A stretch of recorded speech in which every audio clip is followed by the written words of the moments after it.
Today, the latest weapons, coupled with the fighting skill of the American soldier, stand ready, on the alert all over the world to defend this country, you, the American people, against aggression. This is The Big Picture, an official television report to the nation from the United States Army. Now, to show you part of the big picture, here is Sergeant Stuart Queen. The film you are about to see was produced as a troop information film, specially prepared to alert the American soldier against a hidden enemy, an enemy that can destroy morale, rob the soldier of the will to fight, and even trick him into surrendering. Enemy propaganda. Although this study of communist deception was made for a military audience, we think that you, the American public, will also find it pertinent and enlightening. In the words of an American hero, Patrick Henry, the gentleman cried, peace, peace, but there is no peace. And today America cries, peace, peace. To further the blessings of peace, to ensure peace, America today sends to every nation in her imperialist orbit the implements of peace: ammunition, rifles, bayonets, hand grenades, machine guns, bombing planes, fighter planes, and now even atomic cannon. The gentlemen from America may call that peace, but I have another word for it. I call it war. I call it America's master plan to enslave the world.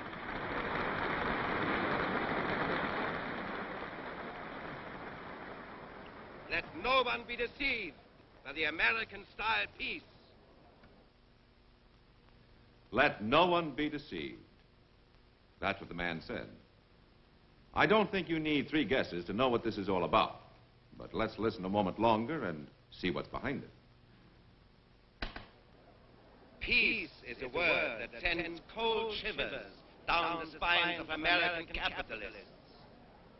Peace is what the whole world yearns for, prays for, longs for. But on Wall Street, it is a word that spells ruin. I say, let the American warmongers beware. The people want peace, and we are the voice of the people.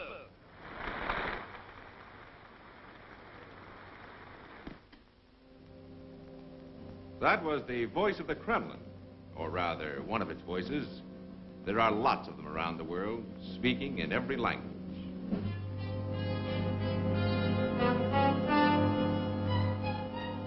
This material is just another sample of what you might call the communist war without guns.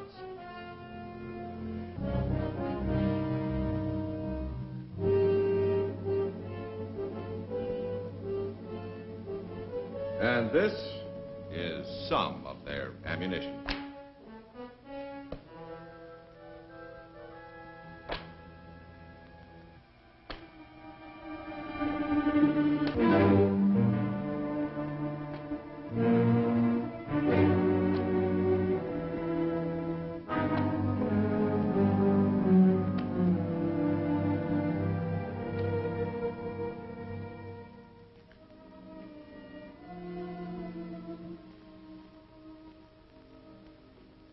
I'm Colonel Foster.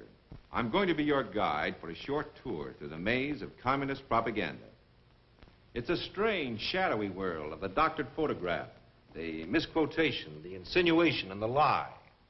Now, some of this material to us is comical. Some of it is tragic. Some of it's weird. Some of it's dull. But all of it has the single purpose of digging the grave of liberty.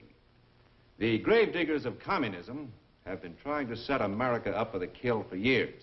And it makes them very angry that we don't just collapse as per schedule. Listen to this. The living conditions of the American masses, that's you, are swiftly deteriorating. Our generation is going through the final convulsions of the dying world of capitalism. That's what it says here. And if you don't believe that pamphlet, try this one. Bankrupt America may have one more war in its decaying carcass, but her young men who face nothing but brute labor, poverty, and death may refuse to fight. That's what it says here. If you're assigned to duty overseas, you may see posters like this once in a while. That's you, in case you don't recognize yourself. Of course, we get a big chuckle out of stuff like this, but the bigger the lie, the bigger the laugh. But the gravediggers aren't laughing. They're deadly serious. And in some places around the still free world, some people believe them. Like to know what they're saying about you and all American soldiers? Well, in England, the communists call you arrogant gum chewers. They tell the Japanese you're pleasure-loving, pampered, juvenile delinquents. For Italian ears, the communists call you black marketeers bent on looting Europe. To the Austrians, they call you uncultured young thugs. To the Soviet-occupied countries of Eastern Europe, they say you are members of the gangster army of imperialist America. And to the people of Korea, the communists say you are cold-blooded murderers who tortured and shot and buried alive thousands of innocent civilians. Did you notice how the slander progressed? From the gum chewers to juvenile delinquent, to black marketeer, to thug, gangster, murderer. From you should be laughed at to you should be shot in just a few easy steps. How's your sense of humor now?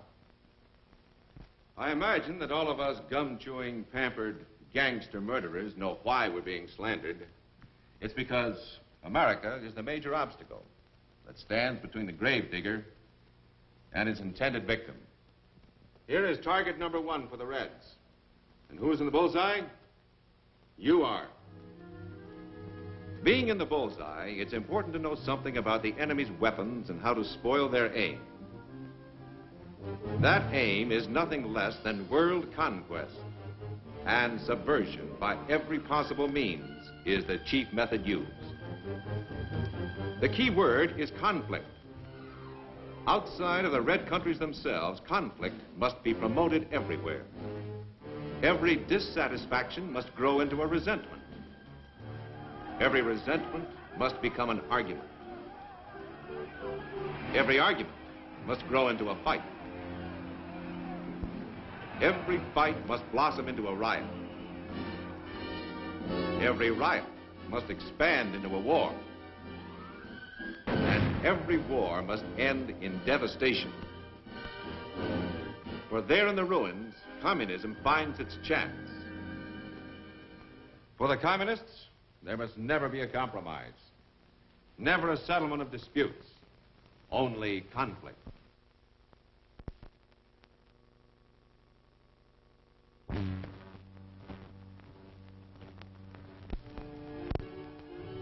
To Americans, none of it makes much sense. But wherever there is poverty, unemployment, disillusionment, there is also despair. And where there is despair, people may listen to anyone, to any plan that promises a change. In America, practically nobody listens. In all countries with stable government, civil liberties, and reasonable prosperity, communism makes little or no headway. The red countries cannot stand comparison in the light of day. That's one reason for the Iron Curtain that stretches across Eastern Europe from the Baltic Sea to the Mediterranean. The barrier works two ways. It keeps free men from seeing too much inside, and it keeps the slave world from glimpsing freedom. Back of that Iron Curtain is the biggest captive audience in the world. They don't have to sell them, just tell them. And what do they hear about themselves? Well, let's listen. мы передавали специальную программу, посвященную сельскохозяйственному планированию в Азербайджане. At a recent meeting of the International Labor Organization, the question was raised by one of the American delegates as to why there are no strikes in the USSR. To the people of the Soviet Union, this is a foolish question. The reason why we do not have strikes is because we do not have exploitation of the workers. Here there are no capitalists and no landlords seeking profits at the expense of human welfare. As all of us know, in the Soviet Union, authority belongs to the working people. In no other country does the worker feel so much a part of his factory, his farm, his village, and his nation. Our workers do not grumble or strike. They leave that to the discontented masses of other countries who have not yet advanced to socialism. One has but to look around the Union of Soviet Socialist Republics to see on every hand evidence of our enormous progress. In Uzbekistan, there has been a mighty upswing in the economy and unprecedented cultural progress as well. Twice as many Uzbeks today receive higher education than in France, for example. In Czechoslovakia, household appliances and motorcycles have ceased to be the goods exclusively for the rich. Today, they are available to all. In Byelorussia, the people have received all equipment necessary for boosting agriculture, such as tractors and machines. We are a nation of happy builders in a blossoming land. You get the picture? For the people around Moscow, they say everything in Uzbekistan is wonderful. For the people in the Euro region, they say everything in Czechoslovakia is wonderful. For the people in the Ukraine, Byelorussia is a blossoming land. Wherever a Soviet citizen lives, he's told life is just a bowl of cherries somewhere else in the Soviet Union. And it's up to him to work harder to catch up. As for America, the Soviet people are told that conditions here are hopeless. In their theaters, the Soviets see newsreels made up especially to show the terrible truth about us. This is America of the big capitalists. Wall Street, with its big, impressive buildings. But this is the real America, where the workers live. Since they are underpaid, they must eke out a few pennies extra by peddling fruit on the streets. Almost every day in America, you will see police and goon squads attacking the workers who try to strike. But for the wealthy class, there is not a care in the world. Did you recognize those old newsreel scenes? You know how typical they are of America. As for the Soviet soldier, he is also a prime target for the Kremlin propagandists. The Soviet soldier's head may be full of propaganda, and his ears may be ringing with lies, but he's still a soldier, and a tough one. In all his life, he will never hear the truth about the other side. I said a moment ago that we're slandered by the Reds everywhere in the world, and we are. But every once in a while, the Kremlin changes the script. In the last 40 years, Russia's official attitude toward us has changed from friendship to hatred, back to friendship, and back to hatred again, no less than 8 times. It all depends on the party line. In the crazy world of communism, today's friend is tomorrow's enemy. Today's hero is tomorrow's traitor. Lavrenti Beria, chief of the Soviet secret police, hero of the people, shot as a traitor. Today's hero is tomorrow's traitor. Rudolf Slansky, leader of the Czechoslovakian Reds, hero of the people, hanged as a traitor. Laszlo Wright, leader of the Hungarian Reds, hero of the people, hanged as a traitor, and then found innocent, cleared of all charges, but too late. And here is the hero of heroes, Genius, the benevolent father of all the Russians, who has been declared the greatest traitor of them all, the psychopathic murderer, after being hailed as a godlike leader for 30 years. It all depends on the party line, whether the Russian bear kills or caresses, scowls or smiles. And when the Reds start calling us their best friends, look out. That's what they said to us in some of their broadcasts over in Korea, and in these leaflets they drop behind our lines. All of a sudden, they're our buddies.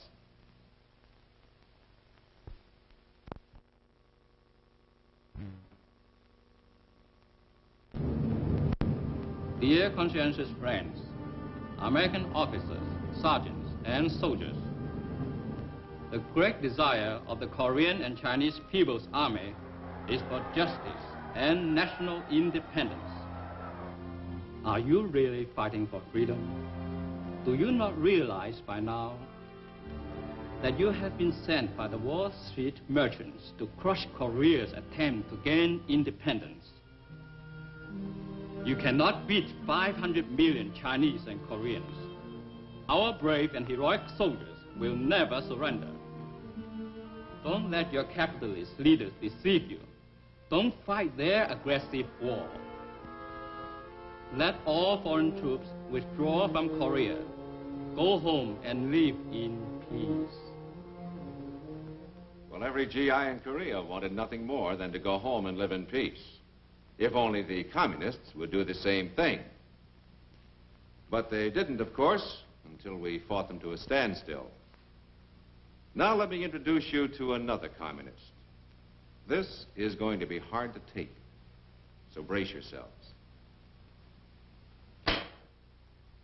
Hi, fellas. How are you today?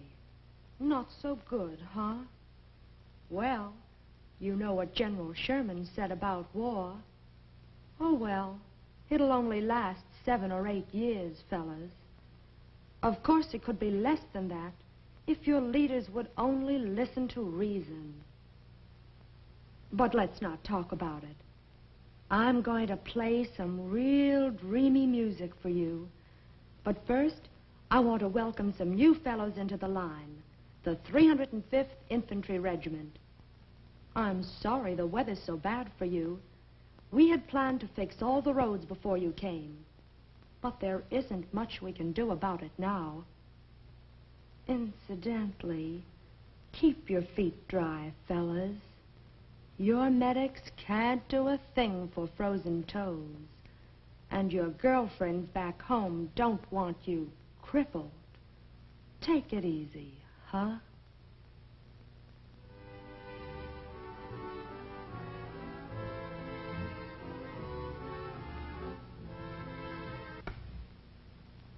That's the way Soul City Sue entertained us in Korea.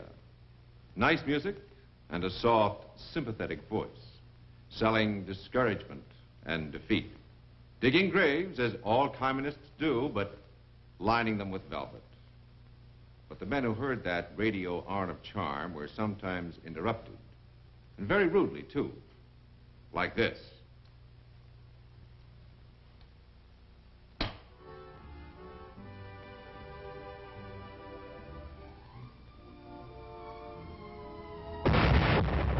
Yankee, you die! Yankee, we come! We come get you now!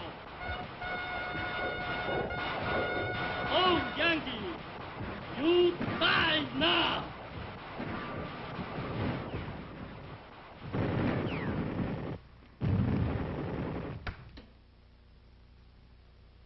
That's the way it went in Korea sometimes. First, the gentle voice, then the loudspeaker. They were interchangeable weapons in the communist war of words. Propaganda from the enemy in a combat zone like Korea is one thing. Propaganda in a peaceful country is something else. Most of you who will be stationed overseas will run into the second kind. At first, you may not notice that the gravediggers are as busy as ever, slandering us, trying to separate us from our lives. You'll go about your business for a long time, maybe, and then turn a corner one day and see it splashed across a fence or a wall. Or maybe on an ordinary street or square. Suddenly, you'll come across the party insignia on a doorway, and it'll remind you that the gravediggers are around. Or maybe you'll stop to look at a poster in some European town. You probably can't read the language, but the picture is plain enough. A while ago, I mentioned the importance of knowing the enemy's weapons and how to spoil their aim. Through your behavior and your friendly attitude, you can make a personal contribution toward combating communist accusations of gangsterism and gum-chewing arrogance. Here's another way to play it smart. Avoid any contact with political demonstrations and you'll stay out of trouble. The communists are good at making propaganda in a big, noisy way. And in a quiet, insidious way, too. It's a very bad mistake to rearm Germany. The Soviets are no fools. They will not allow it, even if it means war. France? It is a corpse, propped up by American bayonets. No, my friend. France is not a nation.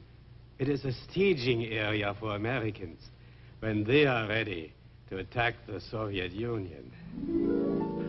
I do not say the Americans are bad, only mistaken. Where is this Soviet threat they talk about? Stalin is dead.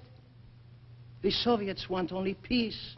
So why don't the Americans go home? Well, if you hear enough of this kind of gossip planted by the communists, enough phony rumors of America's secret plans to launch a war, enough big lies, little lies, and medium-sized lies, maybe you'll begin to believe some of it. Maybe you'll begin to wonder if there isn't some truth in it. Maybe nobody really likes us. Maybe the world really thinks we're imperialistic warmongers. Maybe. Well, that's what the gravediggers want you to think. Because if you do, you're halfway in the bag. The fact is that every free nation in the world looks to America as the bulwark of liberty. The fact is, behind the Iron Curtain are millions of people to whom the voice of America is the only voice of hope in a world of darkness. The fact is, in the exchange of war prisoners after Korea, 27,000 one-time communists refused to go home after one glimpse of freedom. The fact is that all along the Austrian border, the Czech border, the East German border, every day, every hour, people are slipping across, swimming across, crashing across to freedom, telling their pitiful stories in the refugee centers, asking only that they be allowed to stay on our side of the Iron Curtain. Their stories are all different, and yet always the same. If you heard 1,000 or 2 of these stories, they'd begin to get monotonous. You'd think, isn't there an end to this? No. There is no end. Not until communism ends, under the weight of its own evils and its own lies. Well, now you've seen a fair sample of enemy propaganda. Leaflets, magazines, broadcasts, posters, street demonstrations, rumors, agitation. They spend millions, but the funny thing is they don't get a dime's worth of good where people recognize the truth. It's as simple as that. If you know propaganda for what it is, you are protected from its lies. Not only that, you can take measures against it by giving the lie to the enemy at every turn. How? By realizing a simple fact. that in foreign eyes, you and your uniform are the image of America, and by conducting yourself accordingly.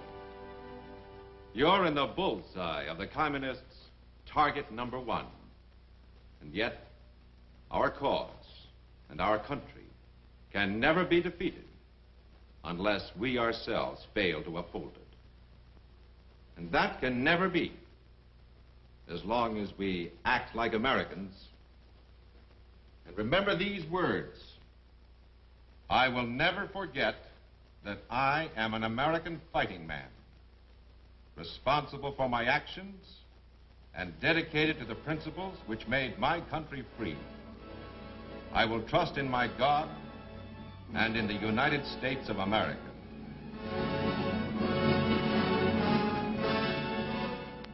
The best defense against enemy propaganda is truth. For a communist, a thing is true only if it advances the communist cause. It is false if it does not. The soldier who understands how enemy propaganda works is forewarned and forearmed. In this knowledge lies his strength. Now, this is Sergeant Stuart Queen, inviting you to be with us again next week for another look at your Army in action on The Big Picture. The Big Picture is a weekly television report to the nation on the activities of the Army at home and overseas. Produced by the Army Pictorial Center, presented by the United States Army in cooperation with this station. You too can be an important part of the big picture. You can proudly serve with the best equipped, the best trained, the best fighting team in the world today, the United States Army.